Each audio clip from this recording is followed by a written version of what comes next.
baru aja menang nih. Katanya 580 miliar dari Haritanu dan company-nya. Harusnya angkanya itu 113 triliun. 113 triliun. Lawyer cuma tanya saya satu. Pak Yusuf yakin dan berani sama orang ini? Ngapain lu? Itu udah kelar itu. Lu nanti berhadapan sama gua sama orang-orang gede katanya. Dan ini belakangnya Donald Bebek katanya. Itu aja gitu. Kan yang bersangkutan nggak mau langsung bayar. Kalau dia mau langsung bayar, mungkin kita forget and forgive. Tapi kalau nggak mau langsung bayar, kita mau banding dan mungkin lawyer saya bilang akan segera melakukan sita jaminan sekalian. Oke. Ini tuh kita nggak nyebut nama orangnya, boleh nggak sih sebenarnya? Oh boleh, udah putusan pengadilan. Udah putusan pengadilan ya? Putusan pengadilan menyatakan semuanya ada. Tergugat 1, tergugat 2, turut tergugat 1, turut tergugat. Berarti ini konteksnya siapa? Pak Haritanu? MNC. MNC juga nih? Iya. MNC itu berarti termasuk TV-nya juga? Iya semua. Dulu kan Bakti Investama. Nah yang tergugat 1 adalah Tito Sulistyo, tergugat 2 adalah Teddy Karsadi almarhum. Turut tergugat. Iya. Oke, berarti kalau misalnya naik banding dan menang lagi berarti 100 triliun. Harusnya gitu. Oke, wow. Tapi uangnya bukan buat CMMP atau buat Babalun. Uangnya buat? Insya Allah buat kepentingan rakyat kita. Oke.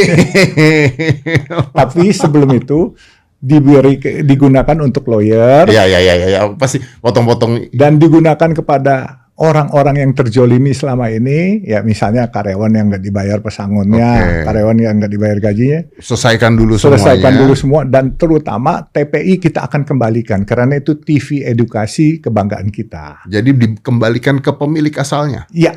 Dan terus kalau kita dapat juga ada beberapa TV, mungkin kita serahkan kepada pemerintah untuk menjadikan televisi, edukasi, kesehatan, dan sosial. Wow. Saya ceritain yang sebenarnya. Dari 28 tahun kita berupaya. Bukan baru sekarang. Kita coba dari pemerintah ke pemerintah. Dari presiden ke presiden.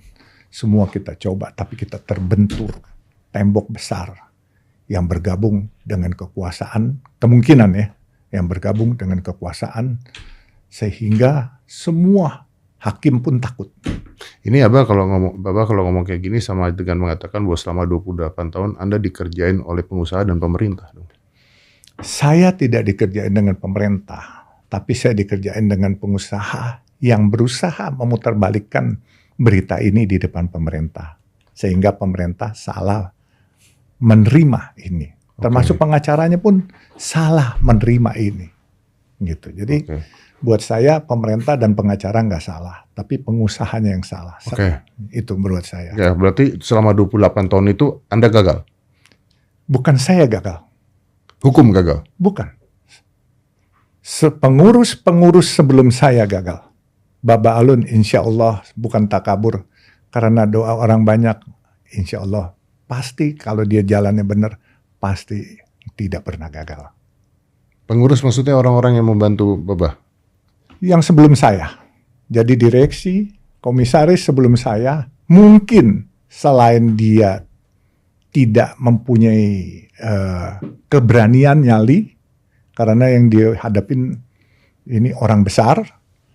Kedua, dia tidak mempunyai keyakinan bahwa barang ini adalah barang perusahaan.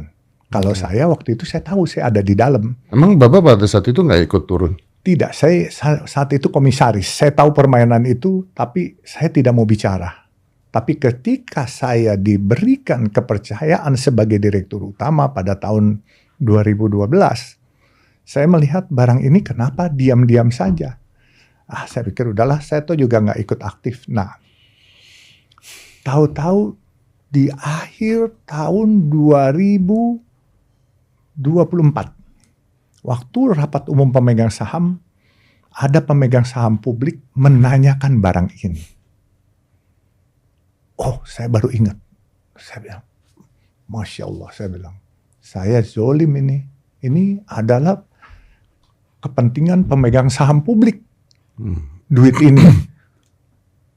Pemerintah aja saya bisa tagih waktu itu. Soal dibayar apa enggak itu urusan belakangan. Tapi ternyata saya benar pemerintah waktu saya tagih. ini saya juga harus bantuin pemegang saham publik. Saya bukan mau jadi pahlawan kesiangan, tapi saya merasa kalau saya bisa, walaupun saya tidak ada kuasa, saya tahu jalannya, saya bisa carikan jalannya. Saya tidak membantu mereka-mereka pemegang saham kecil, saya pasti zolim.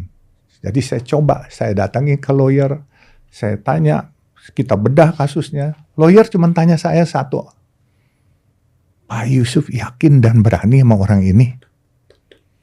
Itu yang dia tanya. Saya jawabnya cuma simpel.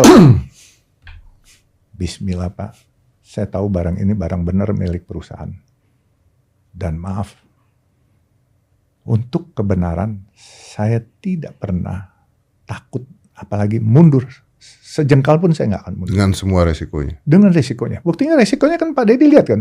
Dibuzzer, difitnah, disampaikan ke Kejaksaan Agung, disampaikan ke KPK. Semua kita dibilang, katanya kita KKN, kita segala macam, kita diperiksa.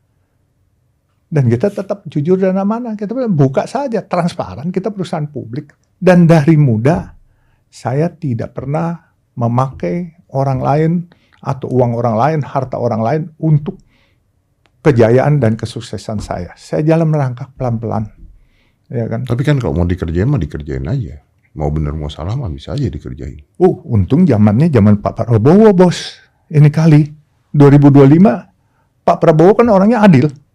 Iya kan? Beliau selalu adil dan beneran. Waktu tahun 2025 kalau nggak salah ada speech Pak Prabowo di depan para hakim.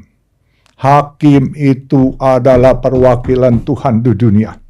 Saya minta para hakim memberikan keadilan bagi seluruh rakyat. Tidak peduli teman saya salah, teman saya benar, katakan yang sebenarnya. Top itu. Dan akhirnya saya mendapatkan hakim yang adil-adil. Dan saya berani bergerak karena di bawah pemerintahan yang adil, yaitu pemerintahan Pak Prabowo. Inilah hasilnya. Jadi kalau bukan pemerintahan Bapak, belum tentu nih bisa menang. Saya pikir demikian. Jadi di bawah pemerintahan Pak Prabowo ini, istilah orang Jawa bilang becik ke titik, olo ke toro. Yang jelek akan dibukakan, diperlihatkan, yang baik juga akan dipajang.